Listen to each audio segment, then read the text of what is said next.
Assalamualaikum warahmatullahi wabarakatuh. Kali ini kita akan belajar tentang fluida dinamik. Nah, setelah sebelumnya kita sudah belajar tentang fluida statis, kali ini kita akan mengembangkan pemahaman kita tentang fluida dinamik. Nah, di bab ini kita akan melihat penerapan persamaan atau hukum Newton yang sudah kita pelajari di dinamika partikel, itu bisa kita terapkan juga di fluida dinamik ini. Oke. Nah, untuk pembahasan fluida dinamik ini, ruang lingkup yang perlu kalian perhatikan membahas fluida dinamis. Fluidanya adalah yang kita asumsikan adalah fluida ideal. Ciri-ciri fluida ideal itu yang pertama adalah fluidanya tidak termampatkan. Artinya, fluida itu tidak akan berubah nilai volume dan massa jenis meskipun ada pengaruh tekanan. Ciri yang kedua yaitu fluidanya tidak kental. Artinya, gaya gesek baik antara fluida maupun antar fluida dengan wadah itu bisa diabaikan. Ciri yang ketiga yaitu bentuk lintasan partikel atau aliran partikelnya itu berupa aliran laminar. Aliran laminar ini kecepatannya tidak berubah terhadap waktu, artinya kecepatan aliran partikelnya itu konstan. Oke. Nah, untuk aliran partikel fluida itu dibedakan menjadi dua, aliran laminer, ini ciri fluida ideal, dan aliran turbulen. Nah, perbedaan dari keduanya bisa kamu lihat di gambar. Yang pertama aliran laminer, kamu lihat di sini ada partikel-partikel fluida bergerak digambarkan berupa vektor atau anak panah ini. Nah, kemudian ketika partikel ini melewati suatu objek, kamu lihat di sini bentuk alirannya tidak berubah, atau kecepatan aliran sebelum dan sesudah melewati objek itu nilainya sama.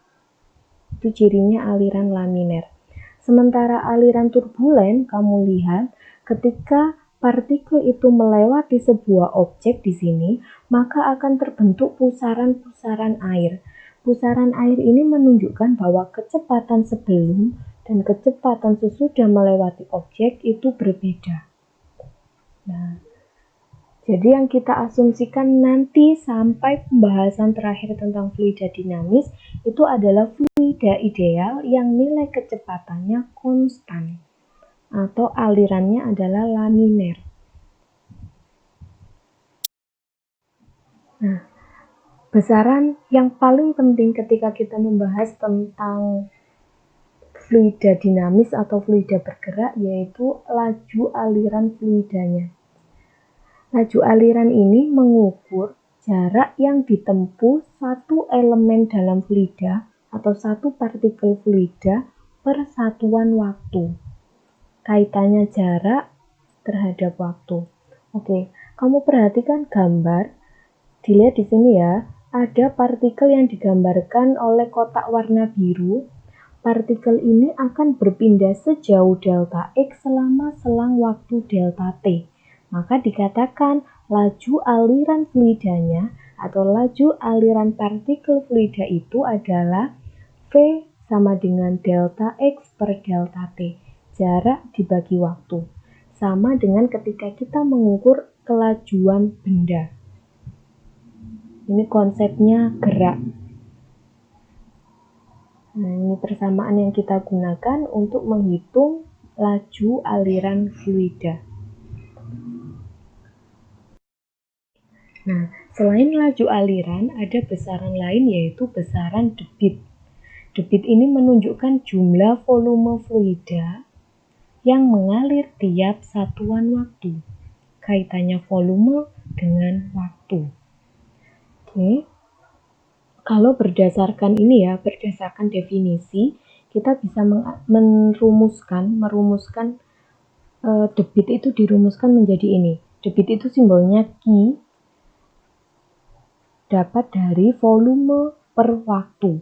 Volume satuannya meter kubik, waktu satuannya sekon, maka debit satuannya meter kubik per sekon. Nah, selain dengan persamaan ini, kita bisa menganalisis lagi debit dengan memperhatikan bentuk wadah. Misalkan ini ya, kamu perhatikan di sini, ada irisan fluida tegak lurus penampang yang digambarkan dengan ini, gambar warna biru. Nah, ini misalkan wadah atau fluida itu dipotong membentuk lempengan ini. Lempengan ini mempunyai luas penampang A dan lebar delta X.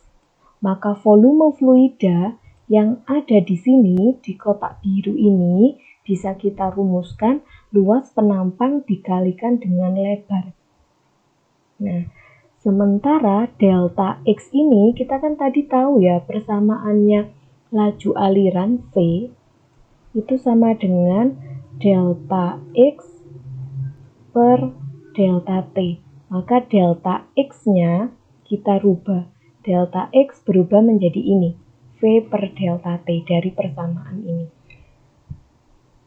Nah, karena kita sudah tahu Q itu adalah V per delta T, kemudian volume fluida kita masukkan persamaan A V delta T per delta T, maka ini saling menghilangkan. Nah, jadi persamaan debit itu bisa kita cari dengan membandingkan volume terhadap waktu atau mengkalikan luas penampang dengan laju aliran fluida. Hati-hati membedakan V kapital itu menunjukkan volume, sedangkan V kecil, oke, nanti tulis V-nya ini adalah volume. Sementara V kecil ini menunjukkan laju. Nah, hanya menulisnya harus hati-hati supaya tidak terkecoh dengan penulisannya sendiri. Oke. Nah, asumsinya ya sekarang, selama kita membahas tentang fluida dinamis mulai dari kelajuan debit hingga persamaan kontinuitas ini, kita asumsikan pipa yang dialiri fluida tidak bocor. Nah, ini penting karena ketika bocor, maka akan ada fluida yang keluar atau ada fluida yang masuk ke dalam pipa. Nah, kalau kita asumsikan dia tidak bocor, maka kemungkinan itu tidak terjadi sehingga pada sistem fluida ini akan berlaku hukum kekekalan massa atau massa air itu masuk dan keluar dari pipa ini nilainya sama. Ketika hukum kekekalan massa berlaku, maka nanti berlanjut hukum kekekalan energi juga berlaku. Nah ini ya, hukum kekekalan massa itu menjelaskan bahwa jumlah massa per satuan waktunya selalu sama. Jumlah massa fluida yang mengalir selalu sama. Akibat dari hukum kekekalan massa inilah berlaku persamaan kontinuitas, artinya debit air yang mengalir di penampang besar sama dengan debit yang mengalir di pipa berpenampang kecil. Kita tahu tadi persamaannya debit adalah A dikalikan V. Berarti A1V1 itu akan selalu sama dengan A2V2. Jadi, partikel air ketika dia melewati penampang besar, maka kecepatannya kecil atau lambat geraknya. Sementara ketika partikel itu melewati penampang kecil, maka kecepatannya besar. Berbanding terbalik, A dengan V berbanding terbalik. Nah, ini berlaku juga ketika selang atau kran itu posisinya adalah vertikal. Kamu lihat, kecepatan aliran air di bagian atas dan di bagian bawah itu berbeda. Karena semakin ke bawah, ini ada pengaruh percepatan gravitasi. Maka kecepatan di bagian bawah itu lebih besar. Karena kecepatan lebih besar, otomatis luas penampang akan lebih kecil. Jadi luas penampang ini, misalkan kita sebut dia sebagai A2. Nah, ini kan sudah terlihat lebih kecil daripada luas penampang ini, atau A1. Karena kecepatan aliran di sini, V1, itu lebih kecil daripada V2. Jadi ketika pipa itu posisinya mendatar maupun posisinya vertikal itu berlaku persamaan kontinuitas. Dengan satu asumsi ini ya, pipanya tidak bocor. Nanti kalau pipa bocor itu ada bahasan lain setelah ini. Oke, kita lanjut. Nah, dari persamaan kontinuitas ini kemudian Bernoulli menganalisis lagi kaitannya aliran fluida, penampang fluida, massa fluida dengan energi mekanik. Nah, tadi hukum persamaan kontinuitas itu kan menjelaskan hukum kekekalan massa. Kemudian Bernoulli menganalisis hukum kekekalan energi yang berlaku. Oke, misalkan ini digambarkan gini, sistemnya Bernoulli ini gini. Ada pipa, penampangnya itu berbeda. Ujung yang satu berpenampang A1, luas penampangnya, sementara ujung yang lain berpenampang A2.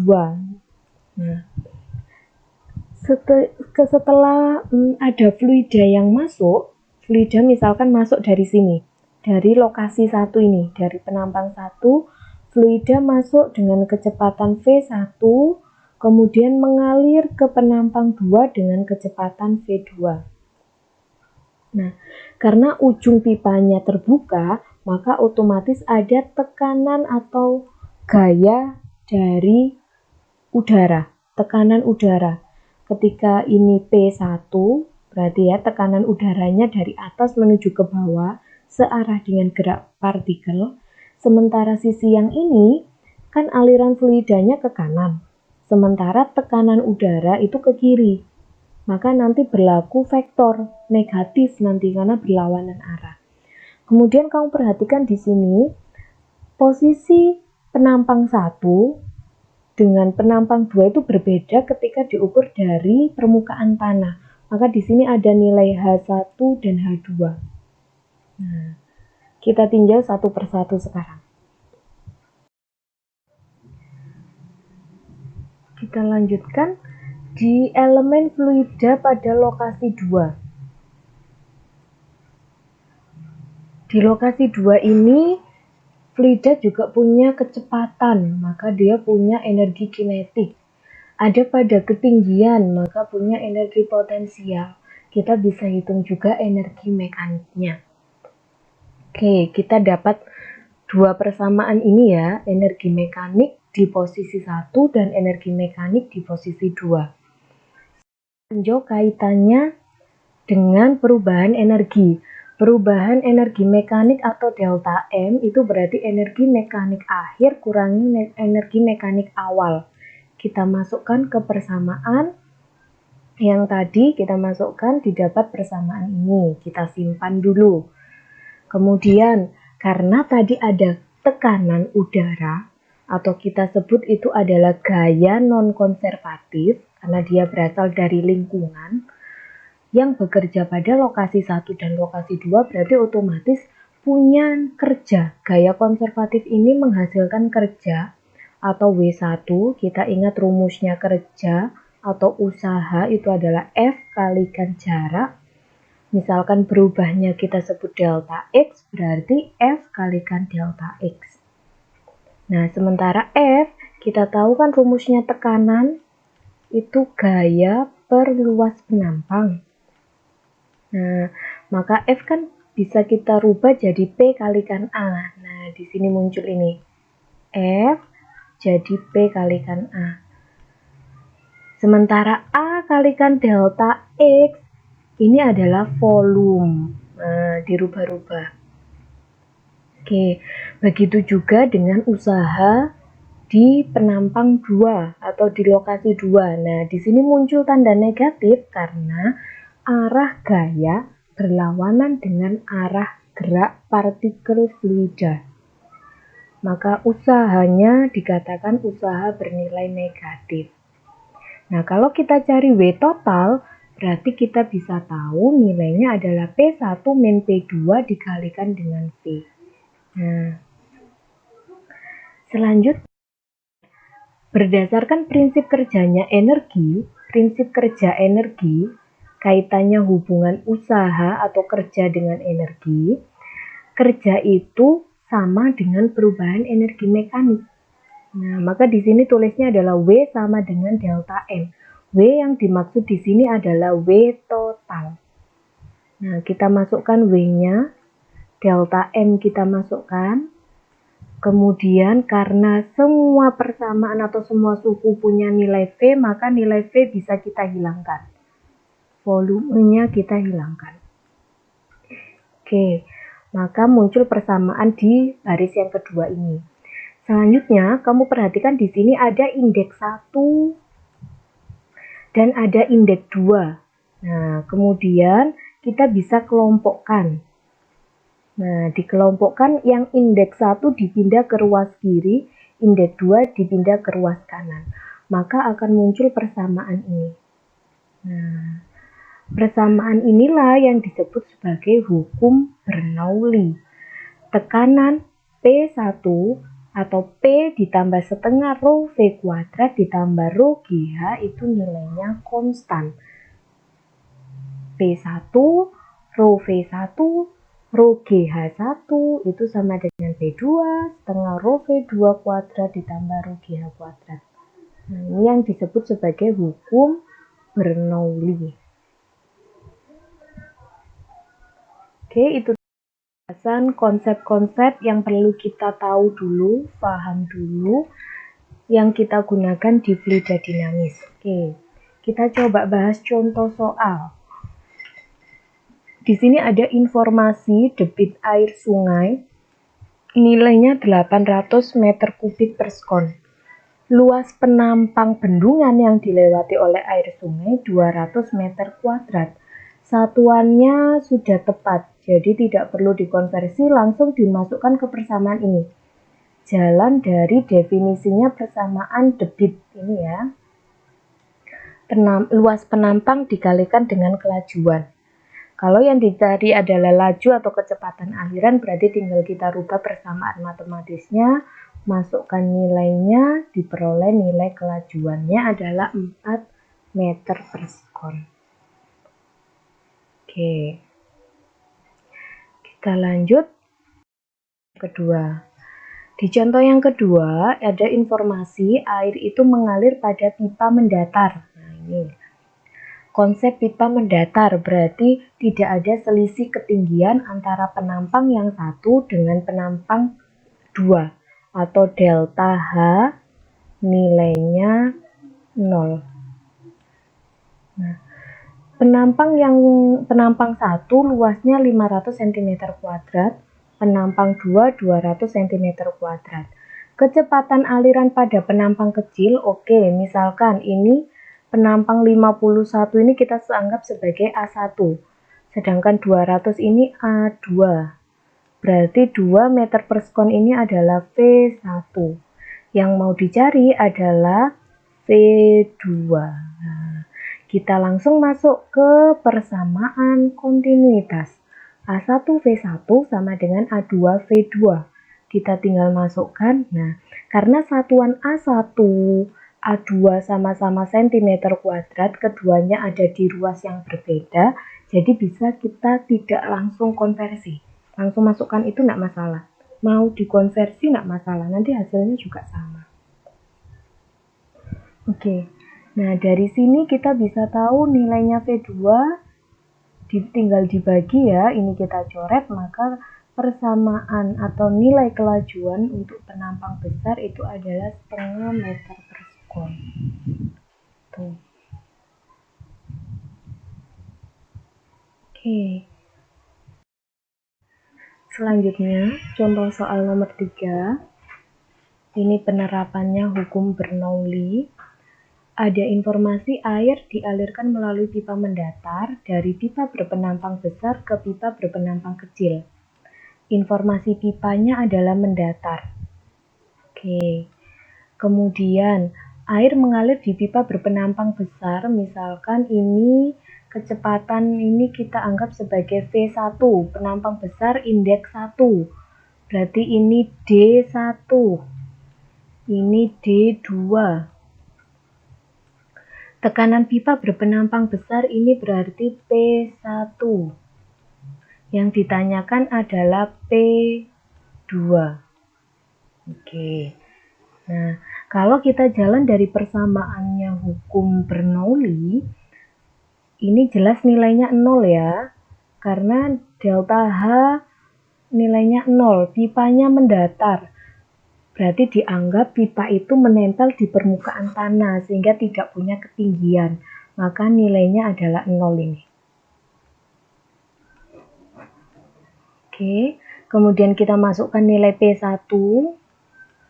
Nilai rho, karena ini informasinya adalah air, rho air itu adalah 1000. Nah, untuk V1 nilainya ada 4. Untuk V2 ini kita dapat dari mana? Tidak ada informasi di soal. Maka jalan dari persamaannya kontinuitas. A1V1 sama dengan A2V2.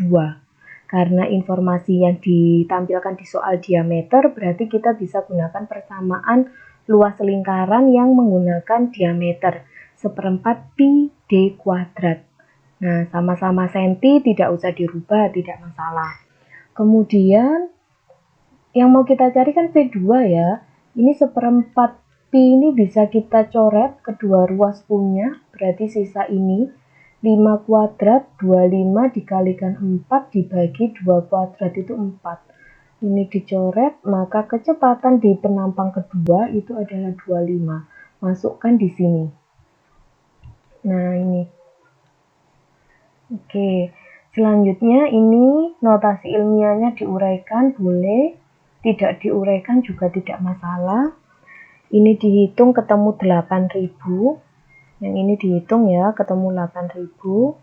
P2 yang mau kita cari, ini dihitung ketemu 312.500. Oke. Kemudian ini di total, yang ini dipindah ruas, ketemu nilainya ini. Supaya sama dengan P1, maka tinggal kita ubah dia ke notasi ilmiah. Satuannya Pascal atau Newton per meter kuadrat, boleh. Nilai Pascal dengan Newton per meter kuadrat itu setara. Oke. Ya, ini adalah bisa mencoba